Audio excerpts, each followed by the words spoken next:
While you were lying in the maternity ward, I sold your apartment in downtown New York City for $65,000. My family helped me," my brother said with a grin that twisted the air around him.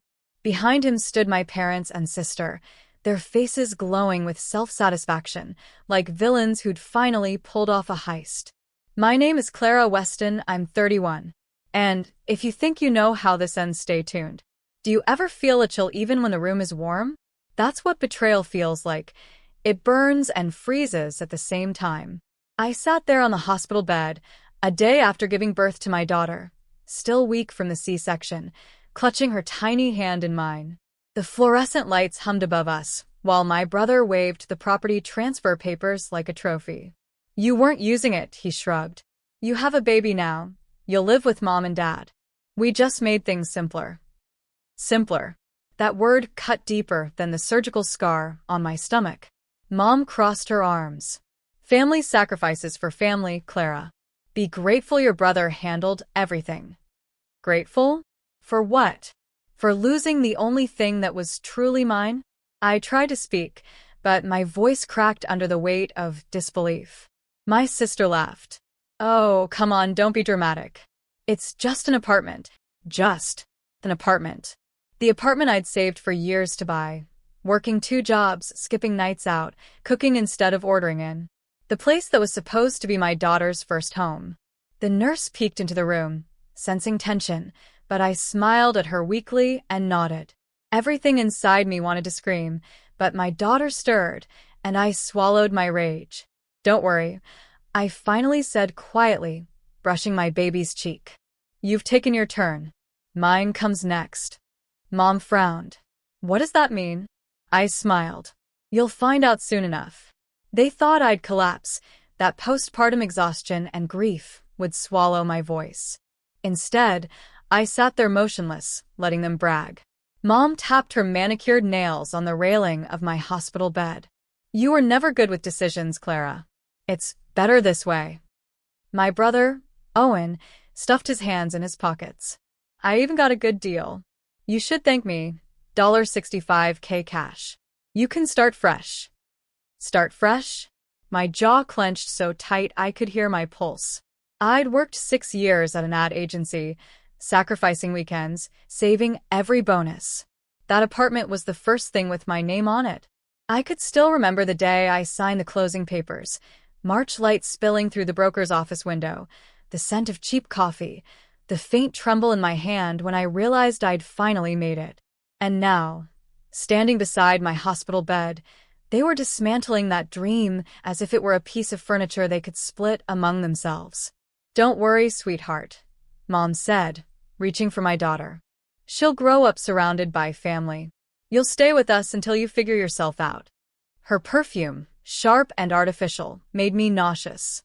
I pulled my baby close. "We already have a home," I said quietly. Dad's laugh was dry and cruel. "Not anymore, you don't." Something inside me settled, not with fear, but with precision. They'd underestimated me. They always had. While they gloated, I opened the hospital drawer, slipped out my phone, and hit record. Their voices filled the room, each admission clearer than the next. Owen listing the bank account, Mom confirming the sale, Dad joking about the buyer's sweet offer. When they left, I kissed my daughter's forehead. "Don't worry, baby," I whispered. "Your mom's about to rewrite the ending." The next morning, while my family bragged about helping me, I sat quietly in the maternity ward's window alcove, my daughter sleeping beside me. My body still ached, but my mind was sharp, surgical in its clarity. I replayed the recording on low volume. Every sentence was perfect evidence. Mom confirming the sale, Owen mentioning his cut, Dad laughing about the buyers wiring money under the table. It was a confession wrapped in arrogance.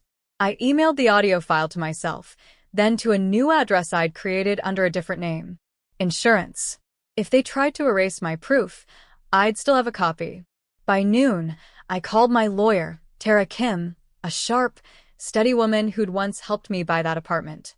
"They sold it without your consent?" she asked, her voice tightening. "Yes," I said. "And I have a recording." There was a pause, then a soft laugh. not from amusement, but disbelief. You might have just given me the easiest fraud case of my career. We met that afternoon at the hospital cafe.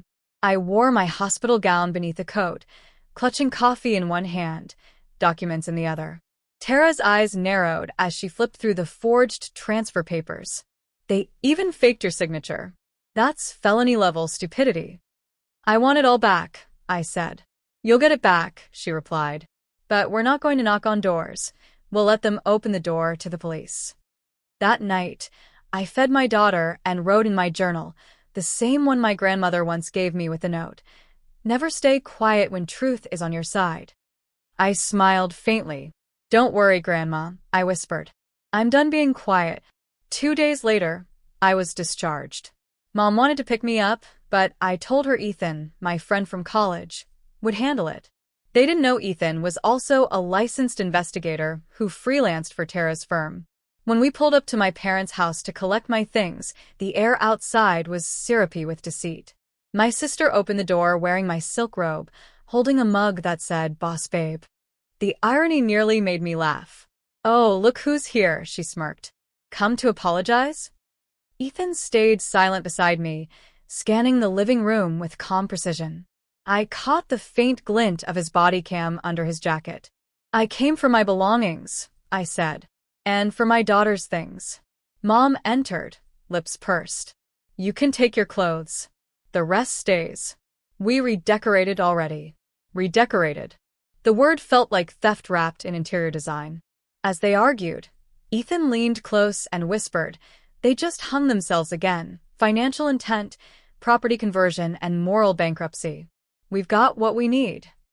When we left, my father followed us to the driveway. "Don't think a lawyer can fix your tantrum, Clara. Family doesn't sue family." I met his eyes. "Then you shouldn't have stolen from family." That night, Tara filed an emergency injunction. Within 24 hours, the court froze the funds from the illegal sale and placed a temporary restraining order on any further property movement. My phone rang at dawn. It was Owen. His voice cracked for the first time. You called the cops?" "Not yet," I said softly. "But they'll call you soon." Silence. Then a shaky breath. "You wouldn't do this to your own brother." "You did it first," I said, and ended the call. By Friday morning, everything was in motion. The state prosecutor had reviewed Tara's filings overnight. The forged deed, the bank transfers, and my recording formed a perfect triangle of evidence. When I woke to feed my daughter, my phone was already buzzing. Tara's message, "They're sending a warrant for questioning this afternoon." I sat on the edge of the bed, watching sunlight crawl across the nursery wall. The bassinet beside me glowed softly, my daughter's breathing steady and small. I kissed her forehead. "You'll never see me beg the way they taught me to," I whispered. By noon, I was at Tara's office downtown. She slid a folder toward me. "They withdrew the $65,000 cash last night. It's traceable. And when the police come, they'll try to blame each other first," she said, leaning back. "People who steal together rarely stay united." Outside the window, the hum of New York City felt different now, no longer suffocating, but alive. At exactly 2:37 p.m., my brother called again. "Clara, we can fix this," he stammered. "Mom said we'll pay you back once we sell Dad's property. Just don't escalate this." "Too late," I said. "You escalated it when you sold my home while I was recovering from surgery." There was a pounding on the line, someone shouting in the background. Then, faintly, my father's voice. "Who's at the door?" Through the phone, I heard the muffled echo of chaos, voices overlapping, the sound of footsteps, and then a single phrase that made me close my eyes. "Police. Open up." I ended the call, heart steady, hands unshaking. Tara exhaled slowly across from me. "They didn't expect you to fight back." "No," I said. "They expected me to cry." The news broke within hours. 3 family members detained in connection with fraudulent property sale, the local station announced. I watched it from my small apartment, holding my daughter, while her lullaby mobile turned slowly above us. The footage showed my father arguing with officers at their doorstep, my mother's hand clutching her pearls, my brother pale and sweating as he was escorted out. My sister stood in the background, frozen, clutching her phone like it might save her. Tara called moments later. They're being questioned separately. Your brother's already blaming your father for organizing everything. Exactly as predicted. I smiled faintly. And Mom? She's pretending she didn't know about the forged documents. Unfortunately for her, your recording says otherwise. For the first time in months, I exhaled without pain. That night, the apartment felt quieter than usual. I fed my daughter while scrolling through an old photo, me and my brother at the Brooklyn Bridge, both grinning, long before greed became his language. Do you remember when family meant something? I murmured to the empty air, then shook my head. No. They never did. By morning, Tara texted again. Judge approved full restitution request. Sale voided. Property title returning to your name within 72 hours. I stared at the message for a long time before whispering, "We're going home." 3 days later, I stood in front of my apartment building, the same place they'd sold for $65,000. The door creaked as I unlocked it, the scent of the old oak floors and faint lavender from my candles greeting me like a heartbeat I'd missed. My daughter cooed softly in my arms. "You see, sweetheart," I said, stepping inside. "Sometimes justice doesn't need to shout. It just arrives right on time." The court finalized the ruling in my favor that Friday. Every dollar from the fraudulent sale was returned, along with penalties and damages. The prosecutor's summary was short and brutal: coordinated familial fraud against a vulnerable party. They called me the vulnerable party. But standing outside the courthouse with my daughter's stroller, I never felt stronger. Reporters tried to ask questions, cameras flashing. I gave one statement, clear and calm. Family should protect you, not profit from your pain. Then I walked away. 2 weeks later, I received a letter from my mother. The envelope smelled faintly of her perfume, sharp and cloying. "Clara," it read, "we didn't mean for it to go so far. Your brother was desperate. Your father didn't think you'd notice. Let's not destroy our family over money." I read it twice, folded it neatly, and slipped it into the trash. There was no anger left, only distance. That night, Ethan stopped by with takeout. "You know," he said, watching my daughter sleep in her crib, "you could start something good out of this mess." I raised an eyebrow. "Like what?" "Financial awareness programs. Help women protect what's theirs, especially new mothers." I smiled. "You think anyone would listen to me?" He shrugged. "You turned a nightmare into a case study. That's leadership." The next morning, I called Tara. "I want to start a nonprofit," I told her. "Something real. Something that makes sure no one else has to face what I did." She paused, then said, "Now that's the Clara I met at the hospital." I looked down at my sleeping daughter and whispered, "No, that's the one I was always meant to be."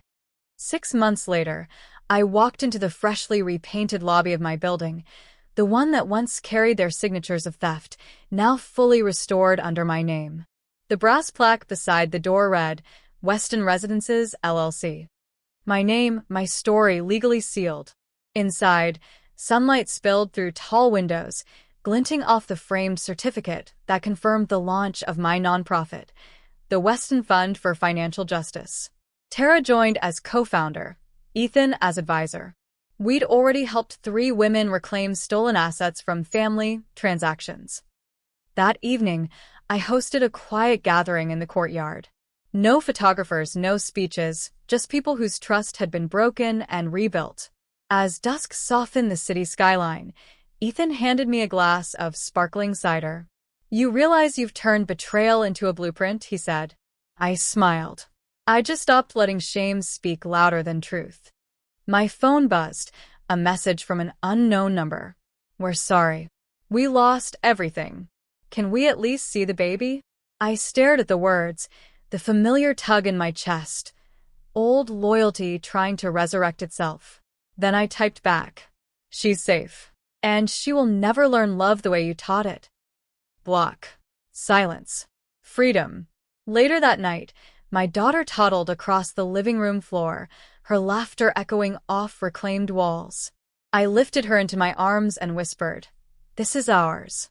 No one can sign it away." Out on the balcony, the city hummed like a living heartbeat. For the first time, I didn't need justice to feel whole, because wholeness was already here, breathing in the small, steady rhythm of a child who would never know betrayal. Some stories end with punishment. Mine ended with peace.